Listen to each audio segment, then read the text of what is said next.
Join us as we deliver your local and state headlines, bring you reports on local newsmakers, and find out what's happening in local entertainment.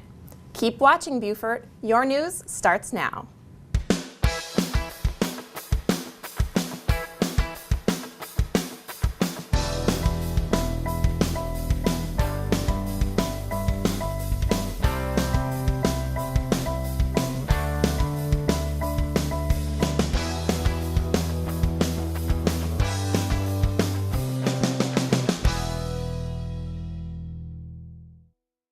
Thanks for joining us for the Beaufort News. I'm Jessa Jeremiah, and here's your local headline news. The Ladies Island, St. Helena Fire District, Fripp Island Fire Department, and Fripp Island Sea Rescue were called to action off the coast of Harbor Island this week to rescue 3 adults and 5 children from inflatable rafts. Strong tides carried these rafters nearly 2 miles off the coast, where they were unable to make it back to shore. Luckily, one of the adults was able to swim back to Harbor Island, where they could notify local authorities who, with help from the Coast Guard helicopter, was able to bring everyone in safely. The Beaufort County Sheriff's Office is looking for information about a drive-by shooting that happened on Saturday, July 7th, just before 10 p.m.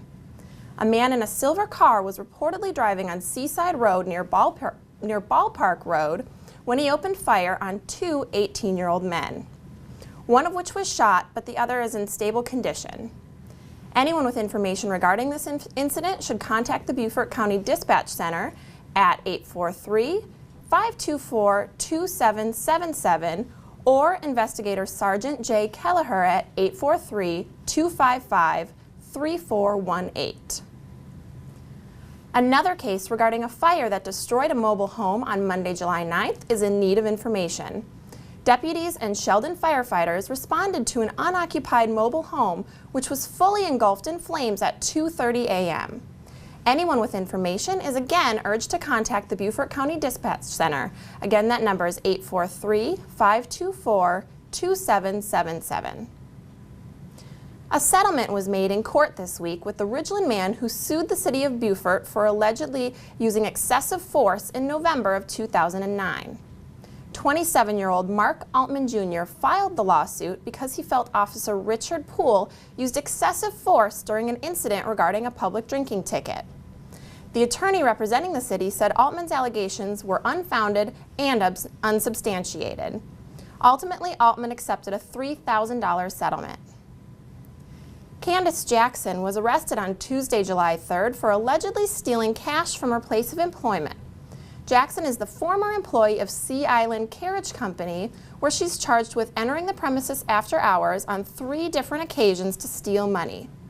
Her boyfriend, Francis Donatella Jr., was arrested for accessory charges and is being accused of knowingly using the stolen cash to make purchases.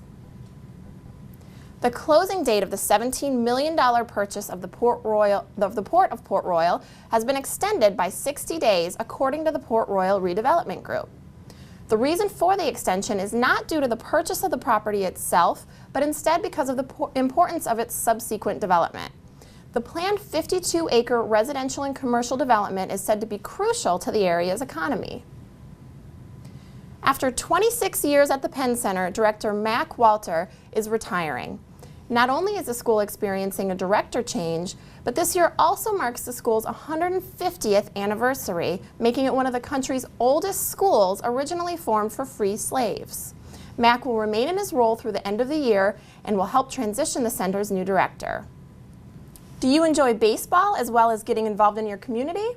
Beaufort County is looking for volunteers as they host the Dixie Boys State Baseball Tournament coming up Saturday, July 21st through Friday, July 27th. Games will be held at the Burton Wells Park in Beaufort, and volunteers will receive a free t-shirt. To volunteer, please contact Shannon Lapper at 843-255-6684. Here's what's making news around the state. The Richland County Sheriff's Department announced the arrests of William Anthony Wallace and DeAndre Leroy Diggs for their connection with the deaths of 2 men during a robbery. The 2 men are each charged with 2 counts of murder, 3 counts of kidnapping, and 2 counts of armed robbery for an incident that took place on June 28th. The 2 male victims were apparently tortured before being shot. They died on June 29th at Palmetto Health in Ridgeland. South Carolina airmen were among the missing in action crew who were finally laid to rest at Arlington National Cemetery this week. Colonel Darrell B. Jeffords of Florence was laid to rest in a solemn service 46 years after his death.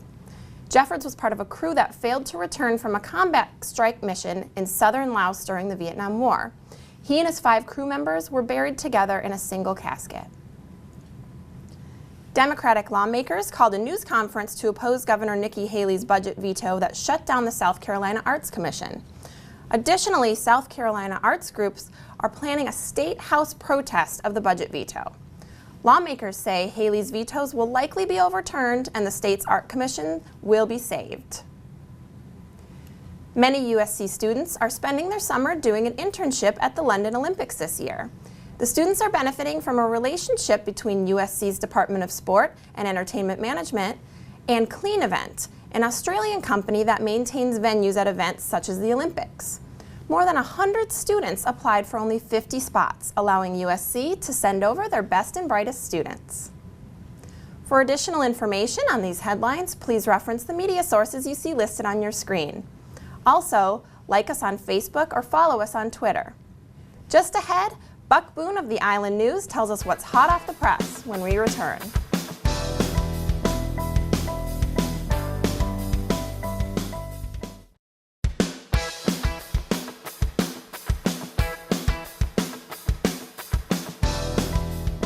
Welcome back to the Beaufort News. We now have Mr. Buck Boone of the Island News with us now. And how are you doing today? I'm doing great, Jessa. How are you doing? I'm great. Well, we're so glad to have you on. I know the Beaufort Water Festival is about to kick off this week, so share with us some highlights of this year's annual Water Festival. Glad to. Jessa, Commodore John Gentry and Marketing Coordinator Stacy Kennedy are expecting a great turnout for the events this week. The opening ceremonies on Friday are great for the family with free admission, live music, and fireworks. 50 teams have signed up for the always popular Saturday morning raft races, and don't miss the Gatorland ski show.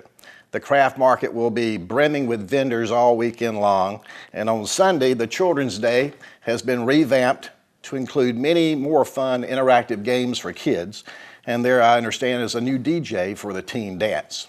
Monday is Military Appreciation Day, where those on active duty get in free. Badminton, croquet tournaments will also be in full swing. There is so much to enjoy and experience during these sandbar summers and southern nights. Wow, sounds like a lot of fun. So what advice do you have about how to have fun and still be safe at the festival? Just for everybody to be mindful that there's going to be a pretty big increase in traffic. Be aware that there's street closings downtown, and to take advantage of the free shuttle service that takes people from the Beaufort County Multi-Government Center on Rebo and Boundary down to the downtown marina parking lot in the Henry C. Chambers Waterfront Park. Of course, always be responsible, even on the water. This year, Butler Marine is offering a free boat taxi during both weekends of the Water Festival to promote safe boating. If you find yourself in need of this service, just call 843-812-6841. All right, well, great advice. We look forward to it. And in another story, I know we've mentioned citizen input is desired in naming the rail trail pathway. So tell us what the rail trail pathway is. The rail trail pathway is a pedestrian bicycle trail planned for northern Beaufort County that will be developed along the former railroad right-of-way from the town of Port Royal through the city of Beaufort and portions of the unincorporated area of Beaufort County to the Whale Branch River. This opportunity to develop a multi-purpose recreational trail is the result of years of cooperation and support between governmental and private entities working together to create a project that will benefit so many, improve the quality of life, and could attract tourists from across the United States. All right, well, thank you so much. We look forward to hearing about how that pans out, and we look forward to seeing more from you in the future. Thank you so much. Glad to be here, and thank you, Jessa. All right, well, with me now is Miss Blakely Williams. So Blakely, I know you want to talk about the Civitas Awards. First, just tell us a little bit about these awards and what the community needs to know. Sure, thank you so much and good morning. The Civitas Awards were established by our Chamber of Commerce in 2002. The Civitas word is a Latin word and it means the condition of the citizenship. And so our Chamber formed these Business Excellence Awards just 10 years ago to recognize the outstanding individuals and community organizations we have. There's so many great organizations and worthy recipients, and this year we were happy to bestow 12 awards to worthy recipients this year at our annual meeting. We had about 200 people in attendance at the Daltall Island Clubhouse last week, and it was a wonderful event, and thrilled to bestow so many awards from tourism leadership to community stewardship to lifetime of leadership and all kind of other great awards to worthy recipients last week. Wonderful. And switching gears a little bit, I know there's been some great new developments locally. Has the Chamber been involved in any new business openings here recently? Yes, as a matter of fact, just this week we had a great grand opening for the new Buffalo Wild Wings. It opened on Robert Smalls Parkway, and with over 100 people in attendance, it was a great party. The Buffalo Wild Wings folks did a great job by promoting their grand opening to give away free wings to the first 100 people in line. So we had a great celebration. The company's actually an employee between 80 and 100 folks, so it's a great new asset to our area. We're thrilled to have that new restaurant. Wonderful. Well, thank you so much, Miss Blakely Williams. We look forward to hearing more about what the Beaufort Chamber is doing in the weeks to come. Look forward to it. Thanks, Jessa. Thanks so much. And coming up, we have some exciting changes that Wendy Nilsen Pollitzer from WHHI Television has to share with us about the Beaufort area.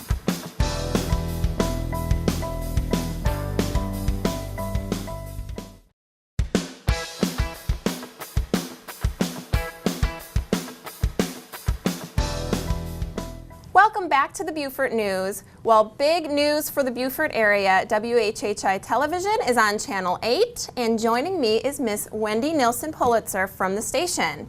Hi, Wendy. How are you? Hi, Jessa. I'm good. How are you? I'm great. Well, Wendy, tell us a little bit about WHHI Television and what is it that you do for the station? Sure. WHHI-TV has been on Hilton Head for 20 years, and we've been on Time Warner Channel 3 on the island and Hargray Channel 200.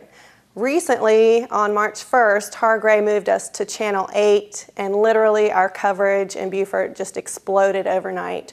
So the station realized very quickly that they needed to provide some content for the residents of Beaufort, and they have hired me to help with the Beaufort News, which is our first airing right now, and we're very excited about it. We have a lot to offer Beaufort in addition to the Beaufort News, and we're thrilled to be part of Beaufort's news.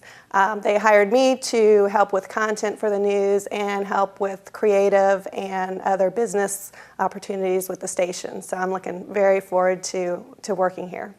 Well, Wendy, we're so excited to have you. And now, what other shows can we expect for Beaufort to see here? Well, obviously, the Beaufort News will be airing at 7 p.m. and 11 p.m. every night. And we're excited to have the Island News, the Beaufort Regional Chamber of Commerce, and Low Country Weekly as our partners. Each week they're going to deliver a hot off the press report, a business report, and an arts and entertainment report, in addition to your headlines and newsmakers that we'll invite to the show every week. Also, we're going to be airing a show called WHHI-TV, which is more of a panel discussion, and we're going to have 2 hosts for that show and 3 members of the community who will talk about issues relevant to their organizations or municipalities. For example, we have the town of Port Royal, USCB, and TCL participating, and we'll also have participants from Hilton Head, Bluffton, and Sun City area, and we'll rotate every week and discuss issues about that.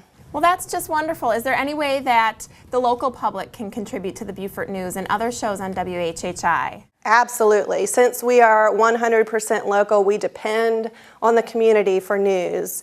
And if you have any events that you would like to promote, we'd love to hear about it. You can email us at news@whhitv.com. and call us at the station at 785-4545.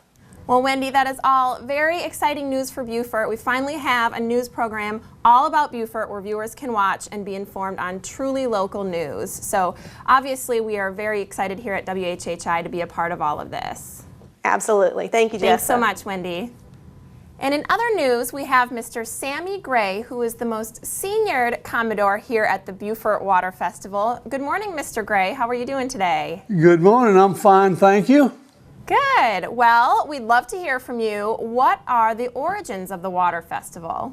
Well, back in 1955, there was a little small group that we used to meet down at a place called Al's Steakhouse and have coffee in the morning. And it was Ed Pike, myself, John Bigby, the city manager at the present time, and a couple more. And John Bigby came up with the idea, said, let's have some kind of event in Beaufort. We got such a beautiful waterfront out here, got all the natural things that we need to have some kind of festival or something. So we started planning, and the group kept meeting, and it took off from there, and we got incorporated. We were incorporated in 1955, and we had our first water festival in 1958, I believe, 56. And John was the first president. We called him president back then. And Ed was the second, and I was the third one. And Major Terhune was the fourth one, who is deceased now. And from there, everybody just seemed to want to pitch in and volunteer and work on this project. And it was very successful doing this. Everybody, all the merchants and people came through in great detail. The city helped us tremendously by financial assistance, and so did the county at the time. And then the city had a bunch of workers, because there's an awful lot involved in the Water Festival, and the city had a lot of workers that would help us put up the fences and do the things that we needed to do. Originally, the festival was held on the parking lot. It was a 3-day festival. It was Friday, Saturday, and Sunday, but we started getting so many events involved in the Water Festival that we had to move it to a 10-day festival, more than a week long, in order to get all the events in. And now that's where we are at this point. We're at a 10-day festival, and everything seems to be working. We tried having it like on Saturday, we'd have sailboat races, motorboat races, parade, and everything pushed in on Saturday, but it became quite a problem for us, and we had to move out. And everybody just participated very well in making this change, and it seems to be going along. It's been going along quite well for several years now as a 10-day water festival.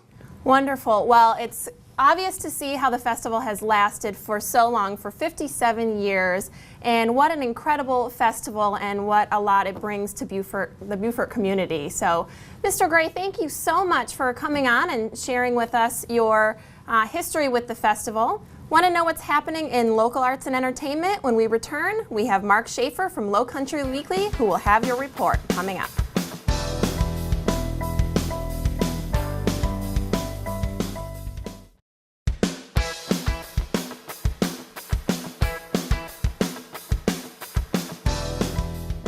Welcome back to the Beaufort News. Looking to get out and get some local culture? Well, we have Mark Shaffer from the Low Country Weekly here to give us the local entertainment scoop. Welcome, Mr. Shaffer. How are you doing? Doing fine. How are you, Jessa? Wonderful. Well, the 57th annual Beaufort Water Festival starts Friday night, and everybody's favorite, the Marine Corps Band, and a great fireworks show afterwards is scheduled. Then on Saturday night, I know we have the concert in the park. You've got country breakout star James Otto headlining. What can you tell us about him? Well, country fans have known about James Otto for a while now, thanks to his song Just Got Started Loving You. That was Billboard's #1 country single of 2008. Now, he's also one of the co-founders of Nashville's Music Mafia, and they springboarded the careers of guys like Big and Rich and Gretchen Wilson, just to name a few. And his new album is called Shake What God Gave You. Love the title. That explores a kind of a country soul blend in depth. Jessa. Wonderful. And tell us about some of the other entertainment people we can look forward to throughout the festival. Well, okay, Motown Monday, always great. The D's guys. They cover things like the Temptations, the Drifters, a little beach music, tossing a little Bob Marley, and also a little bit of hip hop. Also, Tropical Tuesdays, you've got the Tsunami Wave Riders. They describe themselves as an island party band with live steel drums and hula dancers, always a plus. And we'll tell you all about the second half of Water Festival on next week's Beaufort News. All right, sounds good. Well, it sounds like the festival has a lot to offer for entertainment this year. And in other entertainment, give us a little background on the film series that's been going on at USCB. Last fall, the USCB Center for the Arts partnered with an organization called Emerging Pictures to show independent and foreign films and documentaries. These are all first run. They also do things like the Bolshoi Ballet. It's all in high definition. It's really a thing of beauty. And they really stepped up the number of films they've been offering this summer. And what films are coming up this week? Pretty eclectic bunch. Monday at 2 is A Cat in Paris, getting big reviews. And Wednesday the 18th at 2 p.m. it's Hysteria. It's a British romantic comedy with a unique twist. That's all we can tell you. And Wednesday the 18th is Peace, Love, and Misunderstanding. And that's from director Bruce Beresford, and it stars Jane Fonda. Well, sounds like fun. And the Lunch and Learn series has become a big draw at the Port Royal Farmers Market on Saturday mornings. What can you tell us about this series? Well, it's wildly popular and it's free. It's at the, as you mentioned, the Port Royal Farmers Market. And it's given by the Low Country Master Gardeners Association. They cover a wide range of topics. And all you need to do is bring a folding chair, grab some lunch. There's a lot of great food at the market. And there you have it. All right. Well, sounds like lots of fun. Thank you so much, Mark Shaffer of Low Country Weekly. Thanks for giving us the local entertainment news, and we look forward to these great events. Thanks a lot, Jessa. All right, we'll talk to you next week. Okay. And thank you so much for joining us for your Beaufort News. I'm Jessa Jeremiah. Join us next time right here on WHHI Television.